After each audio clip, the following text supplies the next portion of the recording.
Assalamualaikum warahmatullahi wabarakatuh. Waalaikumsalam. Saya sudah bersama Pak Geri. Kali ini saya ingin mewawancara. Jadi sejak kapan menjadi guru olahraga, Pak? 2011. 2011. Terus bagaimana perasaannya menjadi guru olahraga di Semansa?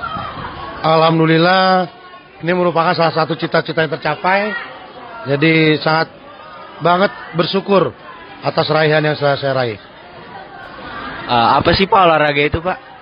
Olahraga itu adalah suatu kegiatan yang mengolah raga, mulai dari ujung rambut sampai ujung kaki. Akan tetapi ada definisi lain tentang olahraga, yang dimana kegiatan masyarakat yang terorganisir, mulai dari perangkat kota, provinsi, nasional, bahkan dunia. Di mana saja olahraga bisa dilakukan?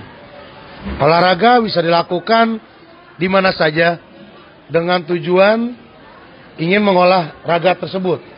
Akan tetapi beberapa jenis olahraga yang dilakukan di tempat-tempat tertentu atau kekhususan. Contohnya renang, hanya bisa di air. Panjat tebing, hanya yang ada tebingnya. Seperti itu. Kalau bola voli, basket, sepak bola selama ada lapangan walaupun tidak sesuai dengan ukuran bisa dilakukan. Kenapa Bapak dari sekian banyak pelajaran milih jadi guru olahraga? Karena saya hobi olahraga, saya minat olahraga, dan sewaktu SMA dulu, mulai dari SMP, saya atlet di salah satu cabur olahraga. Baik, sekian itu saja yang dapat saya sampaikan. Terima kasih. Assalamualaikum warahmatullahi wabarakatuh. Waalaikumsalam warahmatullahi wabarakatuh.